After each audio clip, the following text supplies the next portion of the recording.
Olá, bem-vindos à nossa conversa de hoje. Vamos mergulhar numa ideia que é, assim, o coração do cristianismo e, vamos combinar, um nó na cabeça. O Verbo se fez carne e habitou entre nós. João 1,14, né? Exatamente. A ideia de que Jesus de Nazaré era, ao mesmo tempo, Deus Filho e um ser humano como nós. Uhum. E aí já começa a complicação, né?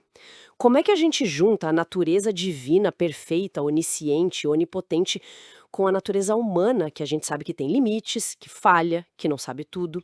Esse é o ponto central, o desafio filosófico mesmo.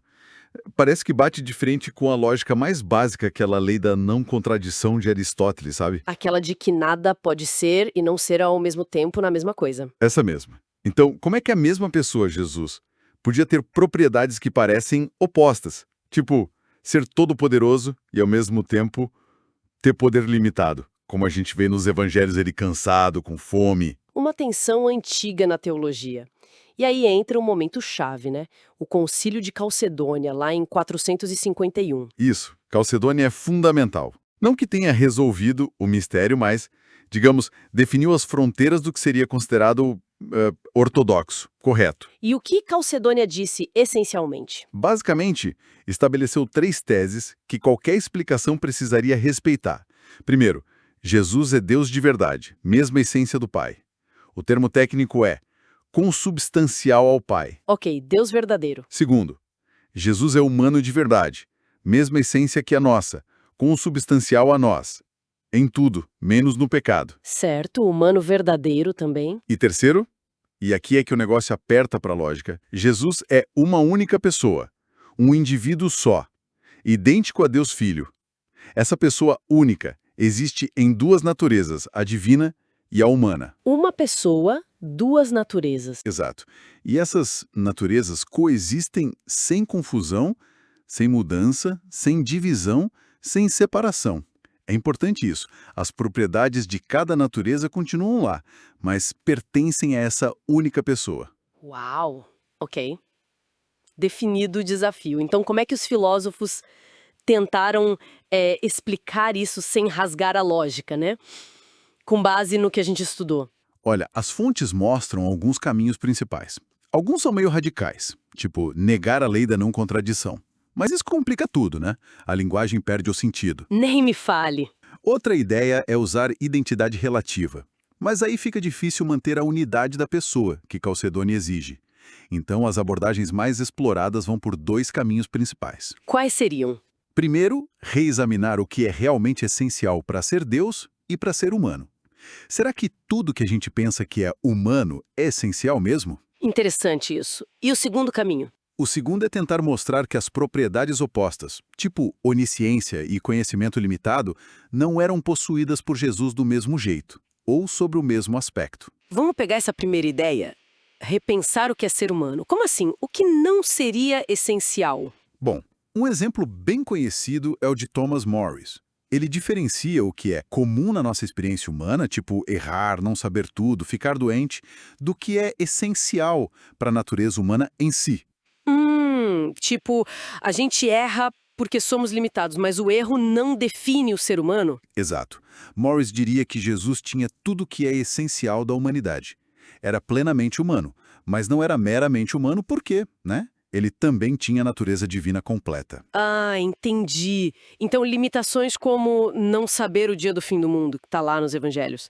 Não seriam parte da essência de ser humano, mas sim características de humanos que não são também Deus. Para explicar como Jesus vivia com essas limitações, Morris até sugere a ideia de duas mentes, uma divina e outra humana, e Jesus, por vontade própria, usaria mais a consciência humana no dia a dia. Opa, mas duas mentes. Isso não complica? Não parece dividir a pessoa? Lembra um pouco aquela heresia, o nestorianismo, que falava de duas pessoas, não? Exatamente, essa é a crítica principal a esse modelo. Como manter a unidade psicológica de Cristo que Calcedônia tanto defendeu? É um desafio. Com certeza. E a outra abordagem famosa, a quenótica, aquela do esvaziamento. Como ela funciona? Ah, sim, a kenosis.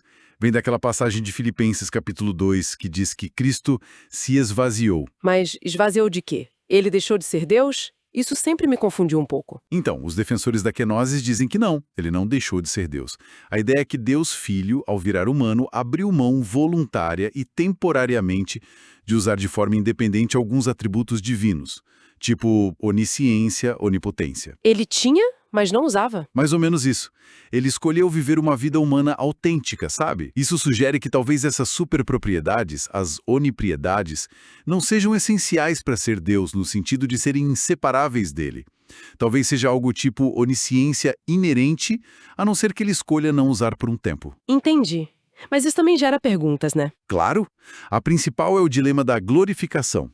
Depois da ressurreição, Jesus voltou a usar plenamente esses atributos.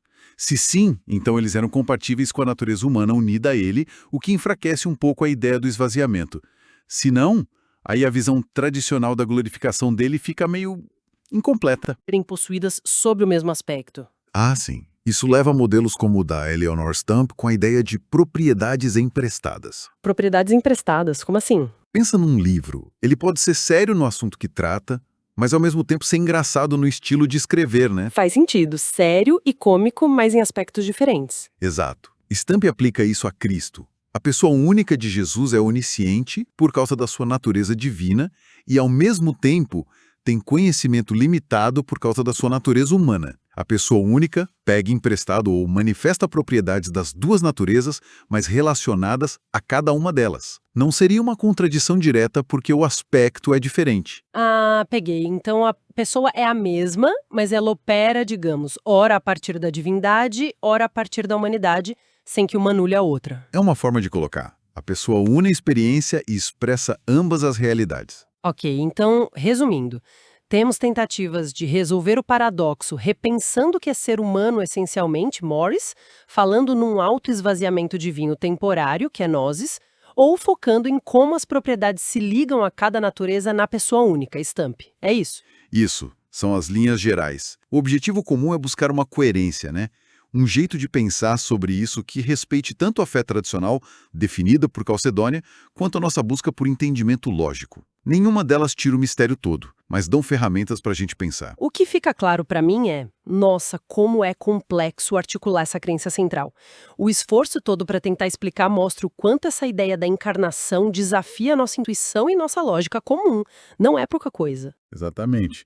E talvez isso nos deixe com uma reflexão final, né? O fato de precisarmos dessas ginásticas filosóficas todas para tentar descrever como o divino e o humano se juntam numa pessoa, o que isso diz sobre os limites da nossa própria linguagem, da nossa razão? Será que a própria dificuldade de explicar não aponta para algo que, no fundo, talvez ultrapasse a nossa capacidade total de compreensão? Fica aí a pergunta para a gente pensar. Gente, encontro vocês em outro podcast. Não esqueçam de se inscrever no nosso canal.